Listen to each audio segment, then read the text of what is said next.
안녕하세요. 남자사람입니다. 오늘은 제4장 말없는 노인과 말을 잘하는 청년을 읽어보겠습니다.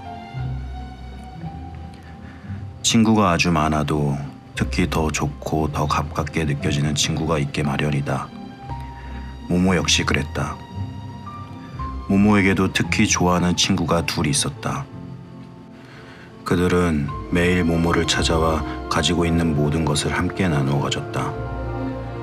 한 사람은 젊은 사람이었고 다른 한 사람은 나이 든 사람이었다. 모모에게 둘 중 누가 더 좋으냐고 묻는다면 아마 대답하지 못했으리라. 나이 든 친구의 이름은 도로청소부 배포였다.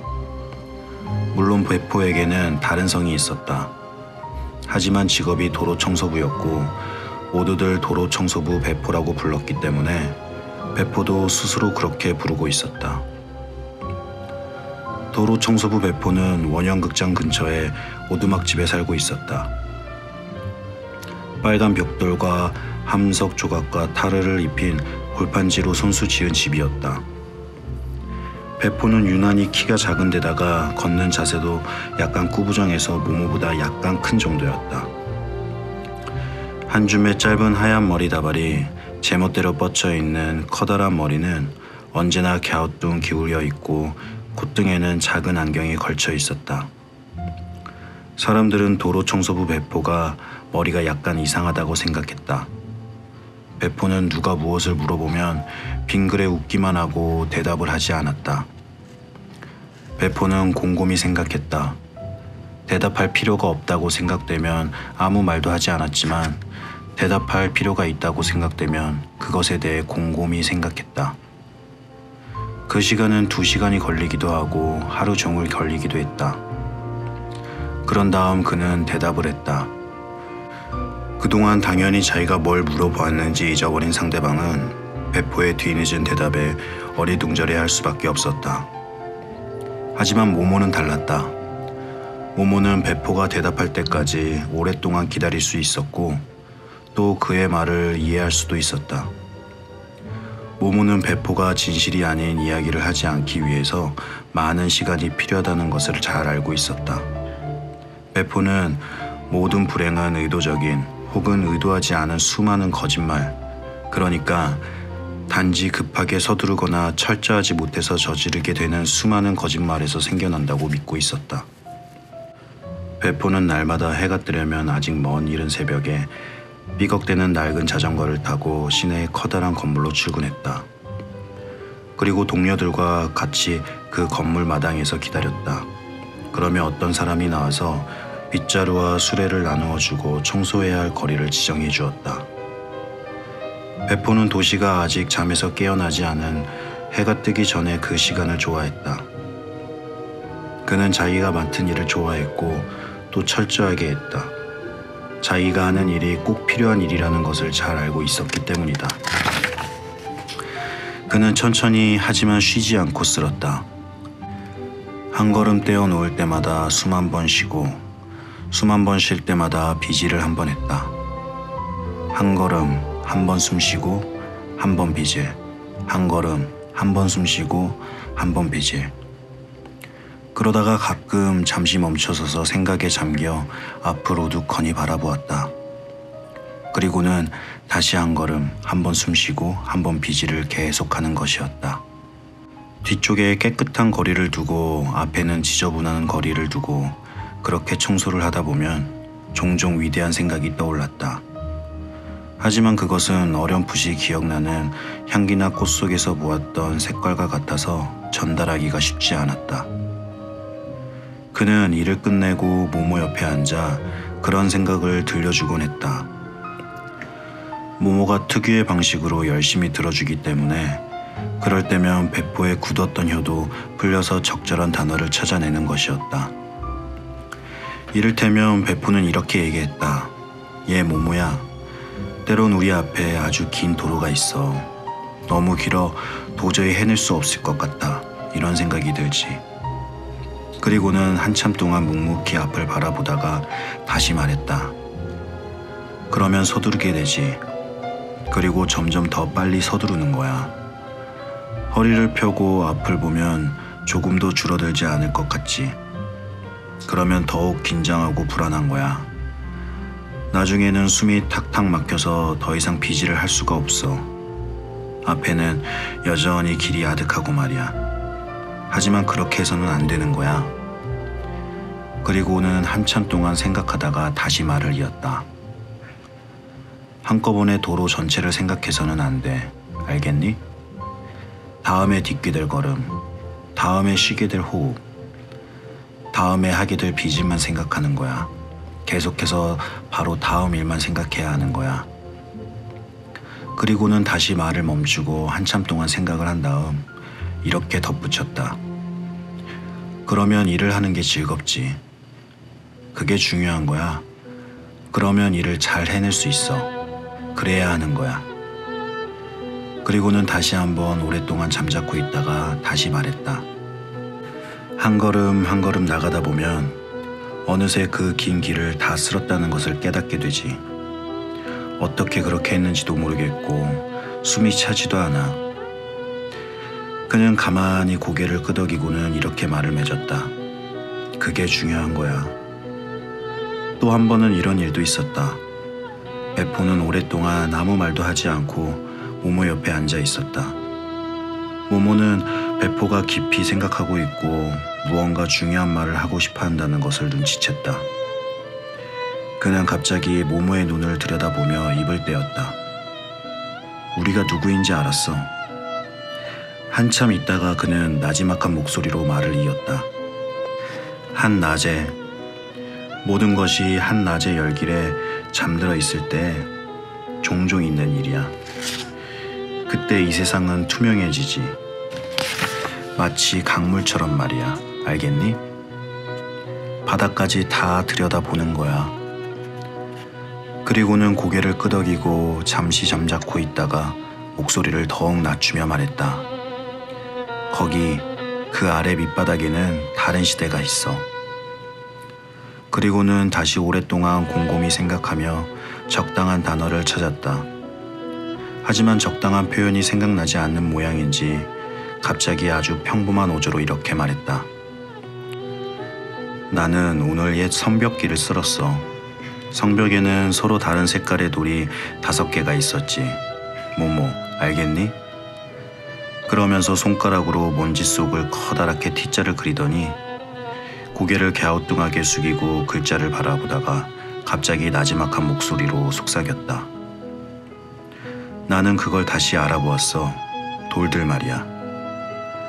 그리고는 한참 잠자코 있다가 더듬거리며 말을 이었다.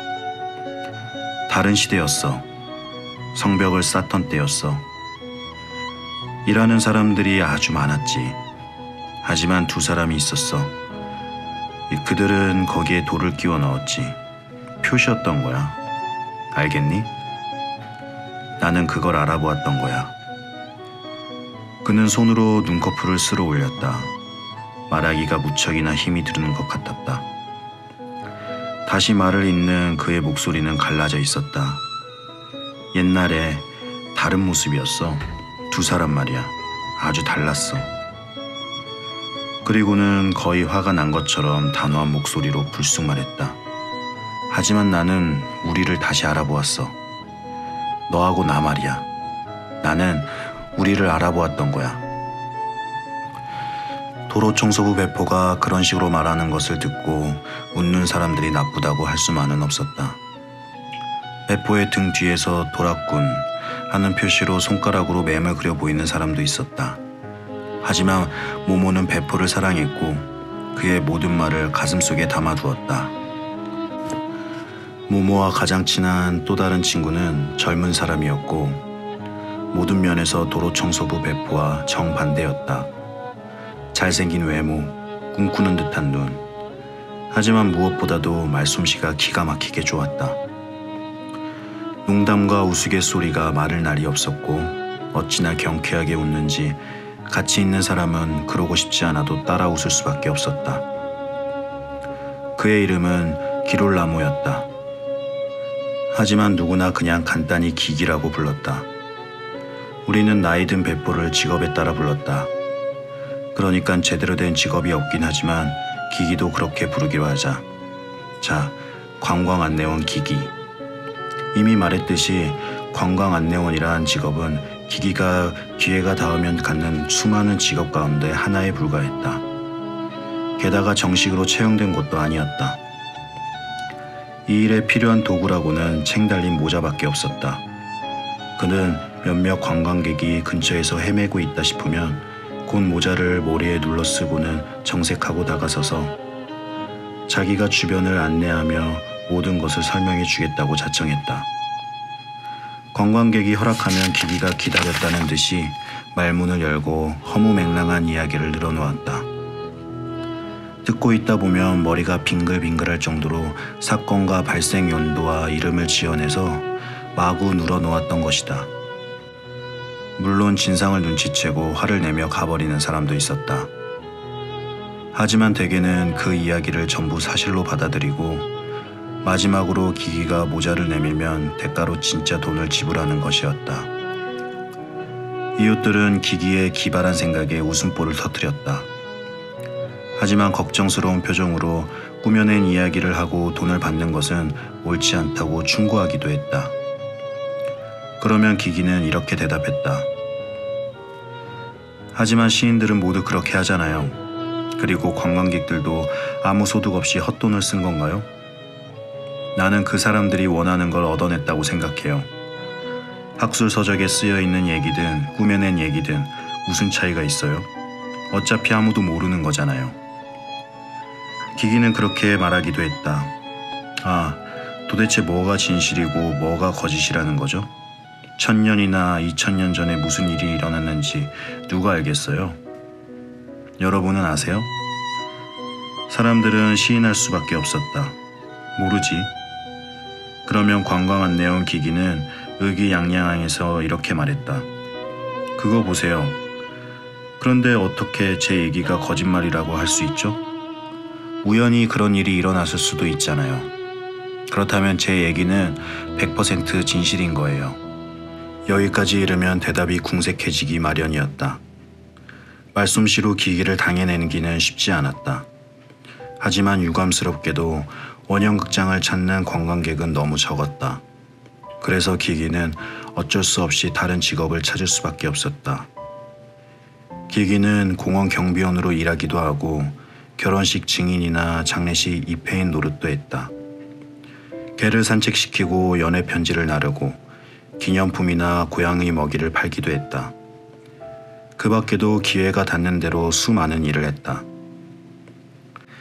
하지만 기기는 언젠가는 유명해지고 부자가 되리라고 꿈꾸고 있었다. 언젠가는 빙 둘러 정원이 있는 동화 속의 집처럼 예쁜 집에서 살면서 황금 접시로 식사를 하고 비단 베개를 베고 잠을 잘 날이 오리라. 그는 빛나는 태양처럼 미래의 화려한 명성을 둘러싸인 자신의 모습을 벌써부터 보았다. 그 빛나는 햇살은 지금은 남루한 모습의 그를 멀리서부터 따뜻하게 비추어주고 있었다. 그런 꿈을 비웃는 사람들에게 기기는 소리쳤다. 해내고 말 거예요. 그때가 되면 여러분도 제 말을 기억하게 될걸요? 하지만 어떻게 꿈을 실현하겠다는 것인지에 대해서는 아마 그 자신도 말할 수 없었을 것이다. 그는 열심히 노력하거나 힘들게 일하는 것을 그다지 중요하게 생각하지 않았기 때문이다. 그는 모모에게 말했다. 그런 건 재주라고 할 수 없어. 부자가 되려면 모름지기 재주가 있어야지. 모모, 약간의 편안함을 얻기 위해 인생과 영혼을 팔아버린 사람들의 모습을 한번 보렴. 아니, 난 그렇게는 안 하겠어. 커피 한 잔 값치를 돈이 없다 해도 기기는 기기인 거야. 관광안내원 기기와 도로청소부 배포처럼 전혀 다른 세계관과 인생관을 갖고 있는 전혀 딴판인 두 사람이 서로 친구가 된다는 것은 불가능하다고 생각할 수도 있다. 하지만 두 사람은 친구 사이였다.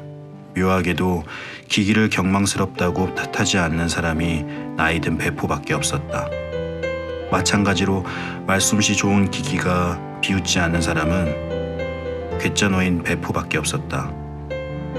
그 역시 꼬마 모모가 두 사람의 말을 귀 기울여 듣는 태도에 있었을지도 모른다.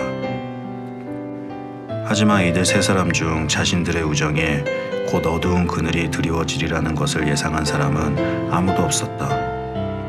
하지만 이제 곧 그들의 우정뿐 아니라 마을 전체의 어두운 그늘이 드리워지리라. 어둡고 차가운 그 그늘은 점점 더 자라나 이미 대도시 전체로 번지고 있었다. 그것은 눈에 띄지 않은 소리 없는 심리학과 같았다. 그것은 하루하루 점점 더 진격해 들어왔다. 하지만 그것을 눈치챈 사람이 아무도 없어서 누구도 저항할 수 없었다. 심리학자들, 그들은 누구였을까? 일단의 회색 신사들이 대도시를 서성이고 있었다. 그들은 지칠 줄 모르고 무슨 일인가 열심히 하고 있는 듯 보였다. 그들의 수는 날이 갈수록 불어났지만 다른 사람들이 보지 못하는 많은 것을 볼 수 있는 백보노인도 그들의 존재를 눈치채지 못했다. 그렇다고 그들이 눈에 보이지 않는 존재인 것은 아니었다. 사람들은 그들을 눈으로 보았다. 하지만 보지 않는 것이나 마찬가지였다. 그들은 사람들의 눈에 띄지 않는 아주 교묘한 방식을 알고 있었다. 사람들은 그들을 그냥 스쳐 지나가거나 보고도 금세 잊어버렸다. 그들을 눈여겨보는 사람은 아무도 없었다. 그랬기 때문에 날마다 수가 불어나고 있는데도 그들은 어디서 왔고 또 어디서 오고 있는지 묻는 사람도 없었다. 그들은 우아한 회색 승용차를 타고 거리를 돌아다니고 집집마다 드나들고 레스토랑마다 자리를 잡고 앉아 있었다. 그리고 가끔 조그만 수첩을 꺼내 무언가를 적어 놓았다. 그들의 옷은 거미줄 색깔 같은 잿빛이었다. 얼굴 색까지도 짙은 잿빛으로 보였다. 그들은 뻣뻣한 둥근 중절 모자를 쓰고 작은 잿빛 시가를 피웠다. 그리고 저마다 남회색 서류 가방을 들고 있었다. 회색 신사들 몇몇은 이미 원형극장 주변을 서너 번이나 서성대며 온갖 것을 수첩에 적어 넣었다. 하지만 관광 안내원 기기조차 그들을 알아보지 못했다. 모모만이 그들을 알아보았다. 어느 날 밤 그들의 어두운 그림자가 언뜻 폐허의 맨 위 가장자리에 어른거리는 것을 보았던 것이다. 그들은 서로 손짓을 하고는 은은이라도 하는지 한 군데 모여 머리를 모았다. 아무 소리도 들리지 않았다. 하지만 모모는 갑자기 한 번도 느껴본 적 없는 으스스한 한기를 느꼈다. 입고 있는 헐렁한 웃옷을 아무리 꾹꾹 여며도 소용이 없었다. 보통 한기가 아니었다. 그리고 나서 회색 신사들은 다시 사라졌고 그 후로 다시 모습을 드러내지 않았다. 그날 밤에 모모는 여느 때처럼 나직하지만 웅장한 음악을 들을 수 없었다. 하지만 다음 날의 생활이 평소와 다름없었기 때문에 모모는 이상한 방문객들을 더 이상 생각하지 않았다. 모모 역시 그들을 잊었던 것이다. 감사합니다.